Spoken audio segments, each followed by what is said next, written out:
Radio Suara FM, Radio Anda Komunikasi Lancar, Informasi Benar. Berjumpa kembali bersama saya, reporter Nur Jamila, dalam program acara Monday Talk edisi 11 Oktober 2021. Dan pada pagi hari ini sangat spesial sekali, saya kedatangan tamu yang sangat spesial, yaitu Bapak dari 811 Tuban, Bapak Letkol Infantri Kriana Ramadan. Assalamualaikum Bapak, selamat pagi. Waalaikumsalam Mbak, selamat pagi. Bagaimana kabarnya Bapak? Baik Mbak, alhamdulillah sehat. Oke, memang pada pagi hari ini adalah salah satu tema yang sangat spesial untuk saya pun juga untuk TNI pastinya. Selamat ulang tahun untuk TNI yang ke-76 Bapak. Terima kasih Mbak, terima kasih banyak. Baik, kalau Pak Kriana Ramadan ini kesehariannya sendiri dipanggilnya apa sih Pak? Ramadan kan atau Pilihan atau seperti apa? Sebenarnya dari mulai saya pendidikan dulu memang lebih dikenal dengan nama panggilan Tuan Ramadan ya, karena lebih mudah mungkin. Jadi saya manggilnya Pak Ramadan. Betul, iya Mbak, lebih enak, lebih familiar ya. Iya, meskipun saya sering tugas bareng ya Pak, ketemu Iya, Pak. betul. Oke, pagi hari ini spesial untuk Anda semua, untuk pendengar 9,6, apalagi untuk Monday Talk ini kami hadirkan Pak Dandim 0811 Tuban, spesial HUT TNI ke-76. Jadi kesibukan sendiri kalau yang kemarin-kemarin ini mempersiapkan HUT TNI kemarin seperti apa Pak?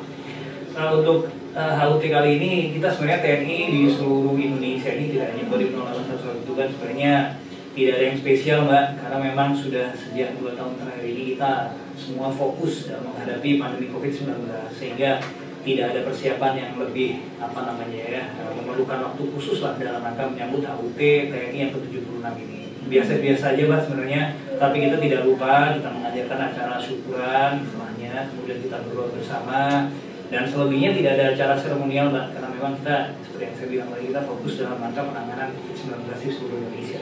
2 tahun ini disebutkan begitu ya Pak? Betul Mbak, betul. Karena memang ini temanya sendiri mengenal TNI lebih dekat bersama Dandim 0811 Tuban. Pak Kriana, kita ingin mengenal lebih dekat sosok Pak Dandim ini. Saya tadi baca-baca profil Pak Dandim ini ternyata lulusan dari Kopassus terbaik seperti itu Pak. Ini bisa diceritakan Bapak? Oh iya Pak, itu sebenarnya memang perjalanan saya selaku prajurit TNI ini lebih banyak di satuan operasional.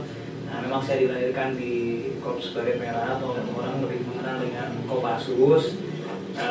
Kurang lebih saya berdinasti Kopassus itu 15 tahun. Kemudian sisanya 4 tahun terakhir ini, 4 tahun diantaranya itu saya pernah juga berdinas di Komando Strategi Cadangan Angkatan Darat atau yang kita kenal dengan Kostrat. Kemudian setelah saya keluar dari satuan Kopassus, saya menjadi Dandim Surabaya Utara untuk 10 bulan lamanya. Kemudian selanjutnya saya dipindah tugaskan ke Tuban sebagai Dandim 0811 Tuban sampai dengan sekarang. Kalau terhitung dari sekarang sudah berapa tahun? Baru 2 tahun 2 bulan mungkin ya Pak. 2 bulan. Iya. Tapi kata bilang kayaknya udah lama gitu. Iya betul Mbak ya, sering ketemu ya. Baik Pak. Ini yang selalu saya tanyakan ketika seorang tentara atau prajurit ini apa ya memilih jalannya untuk menjadi seorang tentara atau prajurit ini, kalau Pak Dandim sendiri apakah memang this is my passion atau memang panggilan dari hati atau coba-coba akhirnya bisa gitu? Iya, memang banyak sekali orang-orang ini jadi memiliki profesionalitas lah sebagai prajurit TNI ini dari segala sumber gitu ya Mbak ya. Ada yang memang dulu keluarganya dari tentara sehingga meneruskan cita-cita dan lain sebagainya. Tetapi saya sendiri sebenarnya saya dilahirkan dari keluarga non TNI, hanya saja dulu kalau bapak saya bercerita bahwa kakek buyut saya ini juga ikut berjuang dalam kemerdekaan itu ya. Memang kan dulu kan TNI dengan rakyat kan sudah menjadi satu dalam kemerdekaan negara ini ya Mbak ya, termasuk juga mungkin kakek buyut saya. Tetapi secara profesional itu sebenarnya saya tidak memiliki keluarga dengan dia background TNI gitu sebelumnya. Namun jalan TNI ini memang saya pilih dari sejak saya kecil. Saya suka melihat figur seorang TNI karena dulu saya dilahirkan di Probolinggo, Jawa Timur ini. Kebetulan dekat dengan dulu batalionnya namanya Batalion 527 yang sekarang sudah pindah ke Lumajang sebenarnya. Nah, rumah saya dekat ini, saya jadi bermain dengan melihat setiap hari ini, melihat pakaian loreng ini begitu gagah gitu ya, kemudian dengan menenteng senjata begitu berwibawa gitu, sehingga seiring waktu berjalan saya memutuskan bahwa saya ingin menjadi seorang TNI. Di pikiran seorang Ramadan kecil waktu itu apa yang dibayangkan ketika itu? Ketika itu saya ingin masuk hutan gitu ya. Terus kemudian saya ingin membawa senjata dan saya ingin berjuang bersama dengan prajurit-prajurit gitu.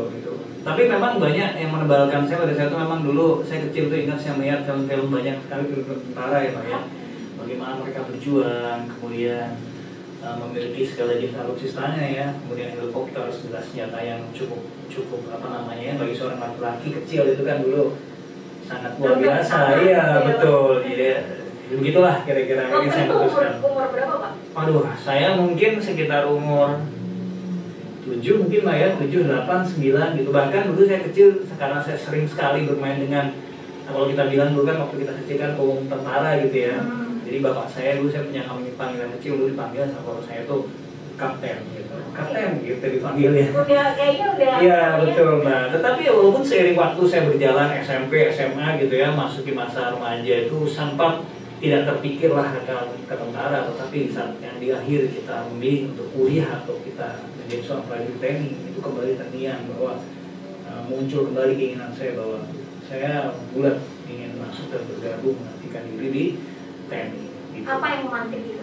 Sempat atau umur 7 tahun begitu mengagumi yang namanya berpakaian loreng seperti itu, lalu tidak terlalu terasa kembali, tetapi di akhirnya pendidikan SMA ya Pak, betul. Itu langsung berkobar lagi semangat menjadi tentara, itu seperti apa Pak? Iya, mungkin pada saat itu ya memang orang tua saya memberikan saya pilihan ya bahwa sekarang kamu sudah kelas 3 SMA, sebentar lagi kamu bukan lagi anak yang hanya mengenyam pendidikan, tapi kamu harus memiliki sesuatu yang bisa kamu berikan kepada keluarga maupun orang lain gitu. Disitulah saya kembali mengingat bahwa saya tidak akan pernah lepas dari keinginan saya untuk menjadi seorang TNI gitu. Kembali lagi gitu. Baik, saya ini waktunya saya mencoba mengabdikan diri kepada TNI gitu. Walaupun di dalam perjalanannya ya cukup bergelombang sebenarnya, karena saya mendaftar dulu sebenarnya ya sempat gagal sekali. Betul. Wah, seorang wanita ternyata pernah. Iya, daftar di TNI dulu ya gagal sekali. Kemudian saya ya menerima lah keadaan itu, bahwa mungkin belum waktunya gitu. Mungkin saya belum cukup siap untuk bergabung gitu. Sehingga saya menyiapkan kembali 1 tahun penuh fokus kepada apa-apa yang memang dibutuhkan untuk menjadi seorang prajurit TNI, dan saya mencoba di tahun kedua. Alhamdulillah Tuhan kasih saya jalan di TNI. Setelah itu akhirnya bersekolah di akademi seperti itu ya Pak? Betul, ya selama 3,5 tahun di akademi militer. Kebetulan pada saat itu kan masih bergabung 4 matra. Nah, saya mungkin psikologi saya mungkin dulu memang sudah masuk ke Angkatan Darat, sehingga saya diarahkan ke Angkatan Darat gitu. Ya, selama 3,5 tahun, kemudian saya lanjut mengikuti pendidikan kecabangan korps, yaitu saya masuk di Korps Infanteri. Kemudian setelah selesai menjalani pendidikan korps, kemudian saya direkrut oleh Korps Baret Merah atau Kopassus. Kemudian saya ikut di dalamnya melakukan beberapa seleksi dan dinyatakan lulus, sampai akhirnya saya mengikuti pendidikan Kopassus ini. Selanjutnya saya sempat berdinas atau melakukan tugas operasi. Kemudian ya dan seterusnya sampai dengan sekarang Mbak, itu panjang perjalanan. Menarik Pak kalau saya. Iya. Tapi kalau saya baca-baca, kalau misalkan Kopassus ini kan latihannya itunya kan sangat-sangat berat gitu. Adakah momen yang menurut Pak Denny sampai saat ini saat latihan atau saat bergabung menjadi Kopassus ini tidak terlupakan gitu? Ya sebenarnya kalau latihan ya semua memori itu tidak bisa terlupakan itu. Ya betul ya, memang saking ya cukup menyita tenaga, pikiran, ya, kemudian waktu, upaya, semangat, itu memang fokus gitu. Itu semuanya harus dihadirkan jadi satu. Kita tidak bisa melalui setiap harinya gitu ya, tanpa kita menyatukan semua itu gitu. Oke, dan pada saat itu ada tugas juga ke luar negeri untuk misi perdamaian, benar nggak Pak? Betul. Jadi pada saya kelima. Oh baik. Jadi di tahun 2009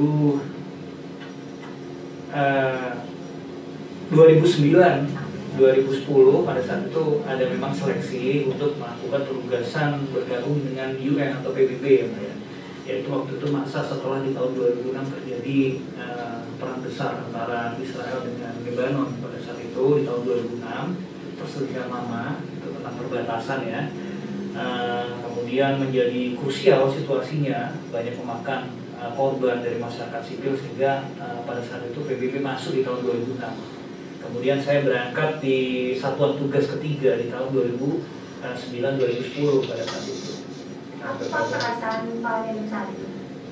Perasaan saat itu berangkat ya dengan kondisi yang cukup kritis di sana ya Mbak ya. Pada saat itu 3 tahun berjalan itu masih banyak konflik-konflik bersenjata.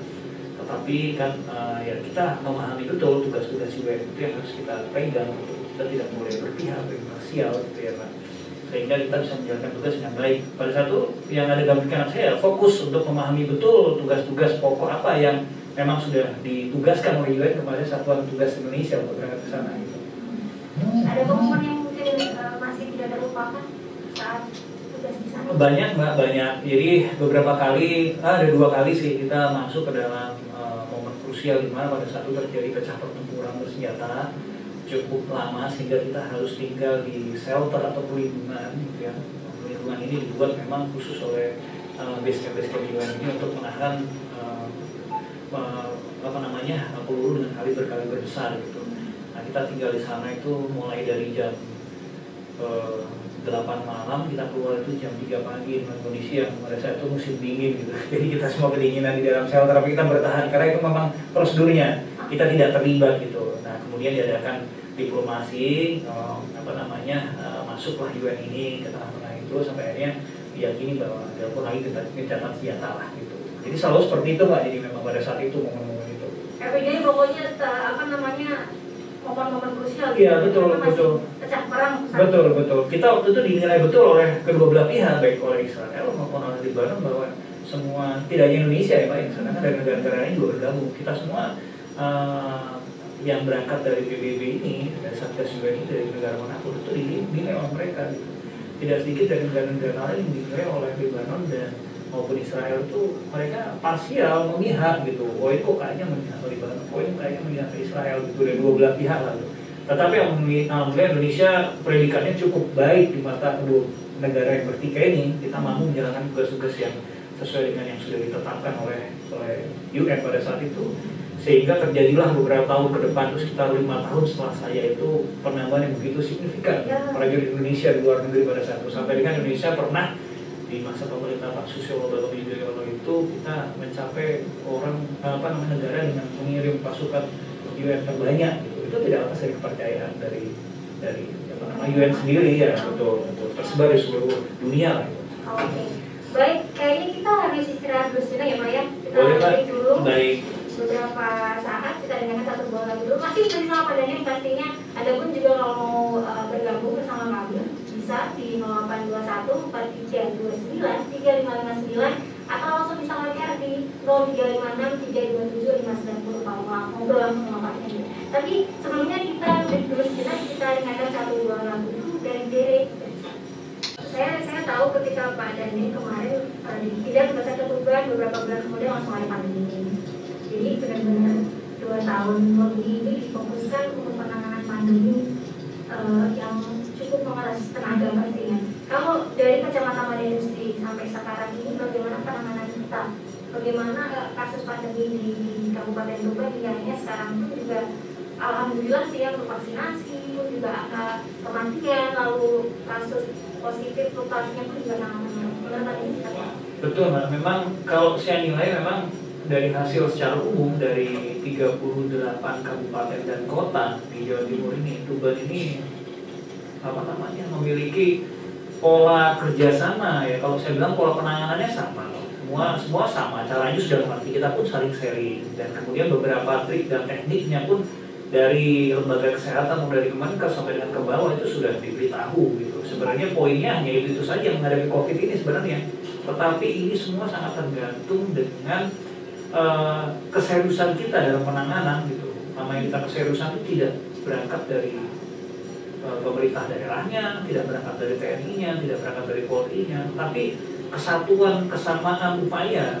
menjadi satu ini menjadi keberhasilan. Dan Tuban mencapai itu. Sampai sekarang Tuban ini menjadi salah satu yang cukup baik ya, walaupun saat ini kita berbicara kan sekarang Tuban dalam kondisi level 3, tetapi itu memang sudah di luar batas kemampuan penanganan kita. Penanganannya luar biasa. Saya mengapresiasi semua elemen di Tuban ini. Yang membuat kita berhasil adalah bukan keberhasilan TNI dan bukan keberhasilan satu institusi manapun, tetapi kekuatan kebersamaan dan keseriusan bangsa, masyarakat Tuban ini khususnya, ini menjadikan kekuatan kita, power booster bagi TNI ini untuk bisa melawan pandemi COVID-19 ini. Tapi Somon menurut Bapak bagaimana? Bagaimana masyarakat melihat ini? Bagaimana dengan tingkat vaksinasi kita? Bagaimana menjaga 5M di Kabupaten Tuban?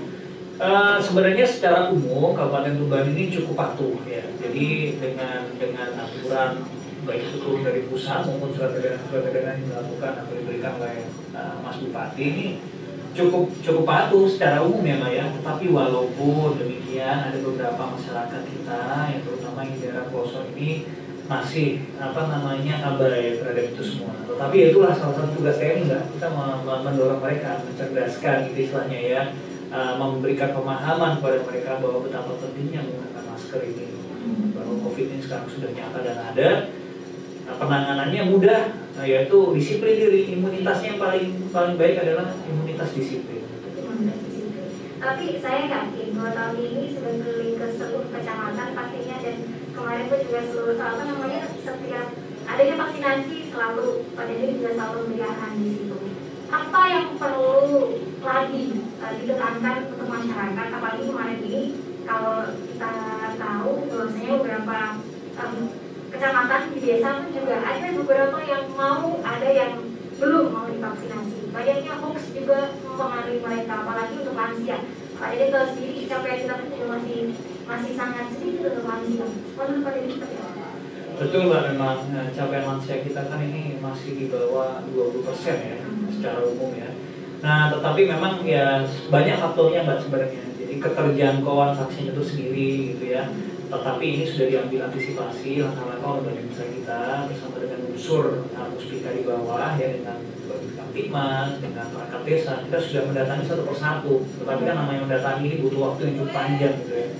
Nah permasalahan kedua ada juga yang ya tidak mau divaksin gitu dengan alasan ya masih terpengaruh oleh berita-berita hoax, dan ini sudah kita juga antisipasi, kita memberikan pemahaman ya. Jadi Babinsa ini mengajak lah saudaranya Mbak yang sudah divaksin gitu, ini loh Bu, saudara sudah divaksin dan sehat, dan sudah menjelaskan iya nggak apa-apa kok, kita itu udah gitu, satu persatu kita ubah pemikiran itu, dan lagi-lagi itu butuh waktu gitu.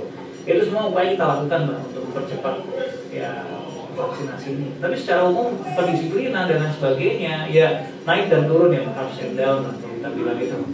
Kadang-kadang di masa sekarang sudah mulai lalai gitu. Nah kita udah mulai tertibkan lagi. Ya itulah tugas TNI ya diantaranya. Itu dia nggak ada masalah apa-apa. Iya. Tapi saya yakin semakin hari kedisiplinan ini semakin baik kok. Saya lihat. Betul. Baik, Pak Danim, ketika saat ini kita masih fokus untuk COVID-19 sendiri, tadi juga dijelaskan tentang vaksinasi. Ini pun karena kerjasama antar Kopimda yang ada di Tuban juga sangat-sangat solid. Saya tahu sendiri bagaimana Bapak Kapolres, Pak Danim, sama Mas Bupati itu konsolidasi yang bagus, sinergitas yang sangat bagus hingga tercapai seperti ini. Mungkin untuk internal sendiri Pak, karena kan kita tahu bahwasanya 35% ini juga belum, masih jauh untuk 50% untuk bisa level 2 untuk PPKM. Untuk kesediaan vaksin sendiri sampai saat ini masih menjadi pertanyaan banyak orang ketika banyak yang mau divaksin sekarang ini, mungkin karena tadi ya sudah ada sosialisasi daripada Babinsa seperti itu, tapi tidak ada kesediaan vaksin. Nah ini kalau untuk masyarakat yang berpikir seperti itu, apa penjelasan dari Pak Danim? Ya memang begitu, sebenarnya menuju ke 70% itu dengan kondisi kita saat ini masuk di sekitar 30 ya Mbak itu. Oh itu sangat terjangkau, sangat mudah Mbak. Kita Pak Kapolres dengan Mas Bupati, kita sudah mencoba gitu bahwa kita memiliki teknik khusus gitu, bagaimana cara mempercepat gitu ya. Jadi kita makanya dari kemarin kita mengupayakan bahwa kita aktivasi bidan desa ini untuk memiliki kemampuan dalam rangka pencapaian atau melakukan vaksinasi gitu. Yang kita ukur kemarin maksimum itu dengan tenaga yang cukup gitu ya, keterbatasan tenaga, dan maksudnya ya bidan desa ini secara individu itu mampu memvaksin 100 dosis Mbak sehari. Jadi kalau kita bisa 100 dosis per hari setiap desa, kita kan punya kurang lebih 328 desa ya Pak dan kelurahan gitu. Kalau kita berikan 100 vaksin harus berarti kita per harinya itu bisa menghabiskan 32.800 vaksin gitu. Kalau untuk menuju ke 75% dari 30 sekian sekarang ini kan kurang lebih hanya 45% gitu. Kalau kita mendapatkan stok vaksin yang cukup, maka hanya kurang lebih 10 hari kita sudah mencapai 70% gitu. Kita hanya butuh beberapa ratus ribu lagi lah istilahnya menuju ke sana. Itu sudah kita hitung sudah. Tapi untuk kesediaan sendiri ini kan karena ketersediaan vaksin ini harus menunggu dari pusat atau dari provinsi gitu. Betul Mbak. Ya itu masalahnya gitu ya. Masalahnya tuh kita sudah siap untuk melakukan sebuah vaksinasi gitu Mbak. Tapi memang iya betul Mbak. Ya kita sabar ya. Namanya pemerintah pusat ini kan juga sudah berpikir tentang ketersediaan vaksin untuk tentunya tidak hanya kita yang membutuhkan gitu, semua juga sama gitu. Nah ini yang sedang kita dan Mas Bupati pikirkan ya setiap hari, setiap kali mau berbicaranya hanya masalah ini gitu. Karena penanganan COVID sendiri sebenarnya sudah ya, bukannya saya bilang tugas saya sudah selesai ya, tugas kita semua sudah selesai ya Pak Kapolres, Pak Salisli, Pak Dandim dan unsur-unsur lainnya gitu. Terbukti kemarin kan kita nil gitu yang terkonfirmasi positif nil itu sekarang kan dengan posisi autorilis se-Indonesia loh berarti kita, bukan hanya Tuban gitu. Sekarang kan kita tidak bisa ya di Tuban tidak dicek, tidak, di lainnya kan sampai masuk tuh nil kita Tuban itu adalah hasil dari upaya bersama, kedisiplinan masyarakat, percaya dengan mematuhi apa yang disampaikan oleh Mas Bupati melalui surat edaran itu membuat kita per hari kemarin nil. Tetapi kita posisinya memang ya level 3 karena memang dari vaksinasinya memang tidak ada istilahnya. Oke, tapi kalau menurut Pak sendiri benar nggak sih kalau misalkan sekarang ini nilai fluktuasi dari apa namanya dari kasus positif ini sangat turun sekali sampai tadi yang seperti itu karena vaksinasi? Betul. Ini nyata perlu diketahui masyarakat gitu ya, bahwa upaya kita itu dalam rangka meningkatkan testing itu sudah terus meningkat, setiap harinya itu meningkat gitu. Kita lakukan upaya tracing, di luar tracing yang kita testing lagi orang gitu ya, terus kita lakukan kedisiplinan, tapi memang terus menunjukkan angka penurunan gitu. Berbeda dengan kurang lebih tahun yang lalu lah Mbak, tahun yang lalu itu memang testing kita rendah gitu. Jadi kalau umpamanya testing kita rendah, terus COVID-nya rendah, nah itu ada kemungkinan karena testingnya karena positif karena nggak di testing gitu. Tetapi ada kemungkinan kalau COVID-nya tinggi yang berbahaya Mbak, testingnya rendah, berarti kemungkinan tingginya itu lebih tinggi 2 kali lipat daripada itu karena memang belum di testing gitu. Sempat kita terjadi awal-awal Juli kemarin ya Mbak ya gitu. Juli kemarin, iya saat kita masuk ke dalam zona merah, bahkan seluruh Indonesia menjadi apa namanya kepercayaan negara luar itu terhadap Indonesia menjadi rendah gitu. Tetapi di masa sekarang setelah menghadapi bulan Juli ini semua testing menjadikan indikator Mbak untuk menuju levelitas, tidak bisa lagi tidak testing, jadi kita tingkatkan terus, tetapi faktanya memang menurun gitu. Jadi ini fenomenanya bahwa memang ya saya bilang bukan ya semua itu gitu, dari mulai vaksinasinya, kedisiplinan masyarakatnya gitu, terus kemudian ya mungkin apa namanya penanganan tim medis kita juga baik gitu. Ya, ini nyata kalau menurut saya, ini perlu diketahui masyarakat gitu, dan ini yang menunjukkan upaya gitu ya untuk masyarakat ini. Yang faktor paling utama kita bisa bekerja dengan masyarakat, bisa ekonomi kita bisa menggeliat gitu ya sekarang dan bangkit sekarang ini itu bukan karena TNI dan Polri, tetapi karena masyarakat mematuhi kedisiplinan itu aja sebenarnya. Apalagi sekarang ini yang menjadi salah satu apa namanya istilahnya buah bibir di masyarakat ketika sekarang ini ada istilah vaksinasi, ada yang masih pro, ada yang kontra seperti itu. Tapi ada istilah bahwasanya sekarang kalau mau apa harus divaksin dulu gitu. Nah ini kalau Pak Didi sendiri seperti apa? Betul, saya setuju itu Mbak Gidi. Yang perlu diketahui oleh masyarakat bahwa penting vaksin. Jadi vaksin kalau dibilang ya vaksin kan belum tentu tidak terjadi COVID, banyak yang sudah divaksin COVID. Betul. Jadi kata-katanya mesti kita pahami bahwa yang divaksin saja ada yang COVID gitu Mbak, apalagi tidak divaksin gitu. Jadi jangan sampai orang berpikir bahwa divaksin kan COVID bersama saya vaksin, tidak gitu. Karena jelas bahwa vaksinasi ini memang bukan obatnya COVID, tetapi menambah daya kebal kita. Apabila dalam kondisi yang sangat baik, virus itu menjangkit kita memiliki daya tahan tubuh untuk melawan dan sembuh gitu. Dibandingkan orang yang tidak vaksin, mereka kena, mereka tidak punya daya lawan gitu, sehingga drop terus. Sudah banyak masyarakat Tuban yang kehilangan keluarganya dan sebagainya. Tapi kalau di masa sekarang masih ada yang tidak percaya COVID, aduh, itu sudah sangat terjebak dulu dalam pemikiran yang sangat kapasitas yang cukup rendah gitu. Di masa saya sudah 2 tahun gitu ya Pak ya. 2 tahun kayak betul. kata dalam tempurung. Iya betul gitu. Saya setuju dengan pembatasan ini sehingga mendorong masyarakat untuk divaksin gitu ya. Sekarang ini levelitas kita 3, terus kan akhirnya mau tidak mau kita harus menjalankan segala aturan pada kondisi level 3 gitu, pembatasan di rumah, terus pekerja juga dibatasi. Akhirnya banyak orang yang di pekerjaannya dipulangkan lagi, dirumahkan karena pembatasannya 50%. Jadi saya harap mereka-mereka yang masyarakat yang belum divaksin, yuk kita menyelamatkan perekonomian Tuban ini. Kita ajak diri kita sendiri untuk divaksin karena kita menyelamatkan Tuban dengan cara kita memvaksin diri kita gitu. Iya, apa yang namanya untuk diri sendiri dan juga orang lain seperti itu. Betul. Kalau dalam waktu dekat ini adalah apa? Dalam terus berjalan, kemarin saya dapat info beberapa hari yang lalu bahwa dari Polres sudah dapat lagi dukungan dari Polda itu sebanyak 22.000 dan langsung dihabiskan oleh Polres. Sementara ini untuk Kodim belum, masih nihil per hari ini. Kita belum lagi mendapatkan dari sejak kemarin kita didukung sejumlah 3.000 sudah kita habiskan di waktu itu yang hari Sabtu dan Minggu itu kita kejarkan itu. Nah, Pemkab Tuban sendiri sementara saya masih belum hadir berapa yang itu. Tapi kalau kita punya, kita langsung lakukan bersama-sama. Jadi langsung percepatan terus gitu. Serbuan vaksin kalau betul, iya kita serbuan vaksinasi. Oke, ini sebenarnya sudah ada yang bergabung Pak Nadiem melalui line WhatsApp kita. Selamat pagi Pak Nadiem, selamat Hari TNI yang ke-76. Semoga TNI bisa terus sinergi dengan masyarakat membantu percepatan vaksinasi di Tuban. Yang mau saya tanyakan, kapan Pak Nadiem di Kodim ada vaksin lagi atau Kodim Tuban ke tempat wisata lagi mengadakan vaksinasi massal, utamanya untuk anak sekolah yang belum Pak. Makasih Pak, itu informasinya dari Adi Romo.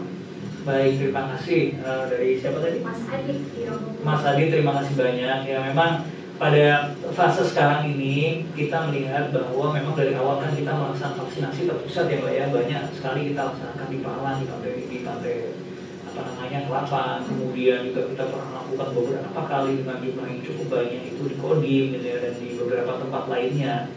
Tetapi apabila kita lihat persentase saat ini itu memang di sekitar Kecamatan Tuban dan Kecamatan penyangga kalau kita bilang ya Pak ya, yaitu di antara Semanding, Jenuh, kemudian Palang, kemudian Merak itu sudah sangat tinggi masa di capaiannya.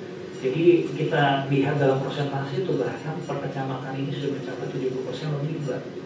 Sementara kita lihat di daerah Parengan, daerah Jatirogo itu masih di bawah 15% gitu. Jadi mereka betul sehingga memang vaksin kita saat ini sedang berupaya maksimal untuk meratakan ini ke seluruh daerah di pelosok Tuban, di tempat-tempat yang jauh dari daerah utara ini Mas Adi itu.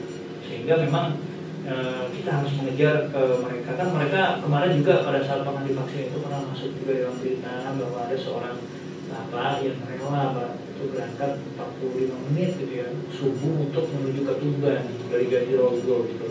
Nah ini kita sudah harus melihat ini Mas Adit bahwa saat-saat sekarang ini kemungkinan besar Tuban tidak akan menggelar lagi, bukan tidak akan menggelar lagi ya, tetapi untuk sampai dengan saat ini Kodim belum, ya kita Kodim belum berpikir untuk menggelar daerah Tuban karena kasihan daerah Parengan harus ke kita tuh sangat jauh gitu, dan sekolah-sekolah yang di daerah Parengan, Sonori, Kenduruan ini jauh tertinggal dan kita sekarang sedang fokus menuju ke sana.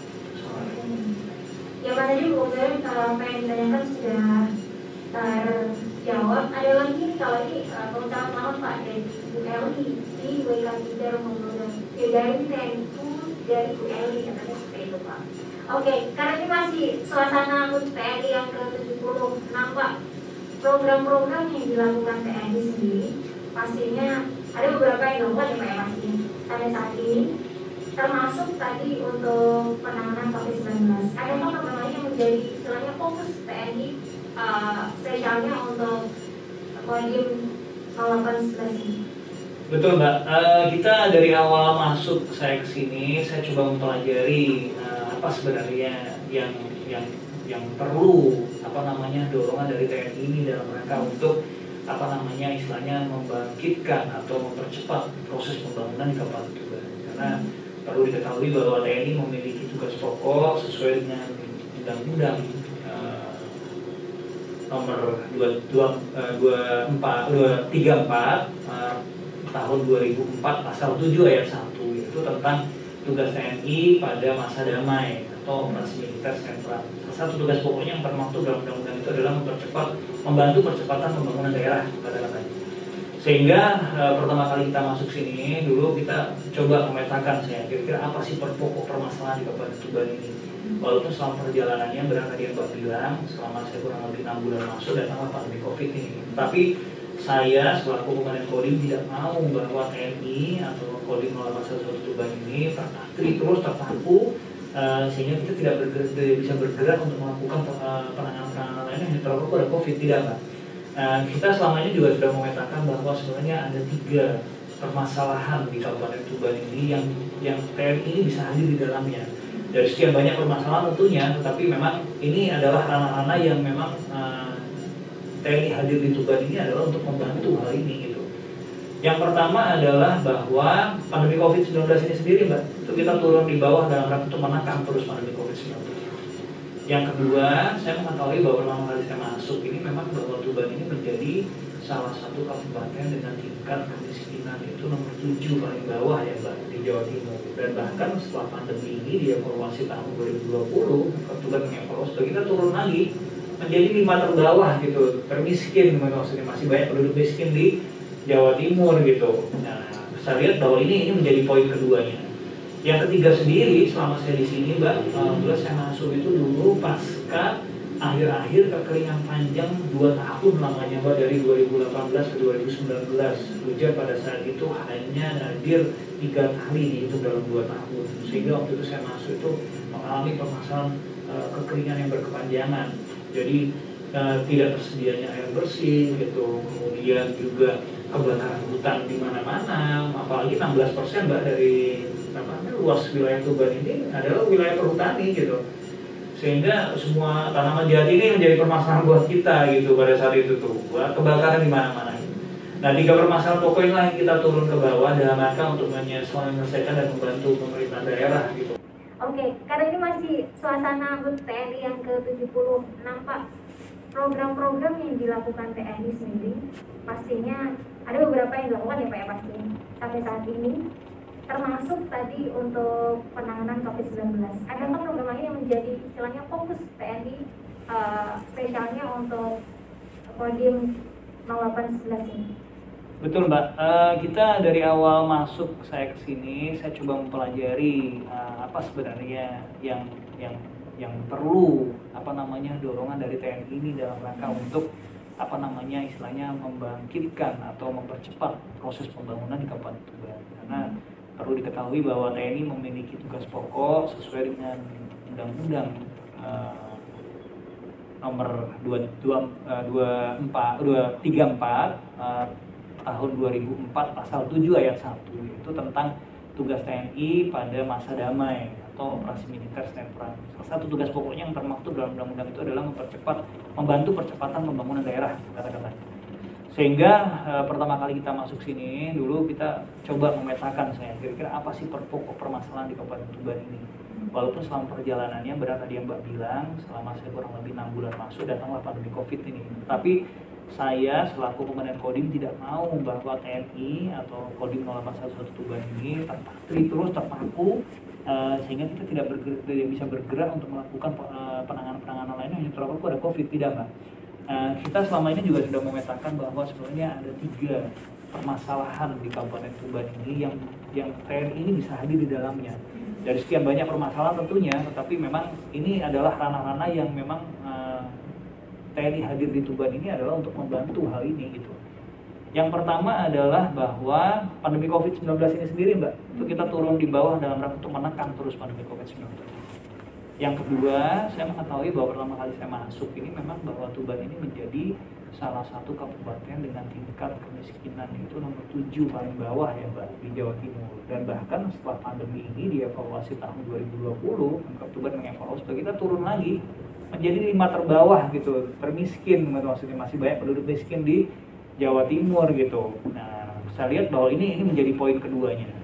Yang ketiga sendiri, selama saya di sini Mbak, alhamdulillah saya masuk itu dulu pasca akhir-akhir kekeringan panjang 2 tahun lamanya Mbak, dari 2018 ke 2019. Hujan pada saat itu hanya hadir 3 kali dihitung dalam 2 tahun. Sehingga waktu itu saya masuk itu mengalami permasalahan kekeringan yang berkepanjangan.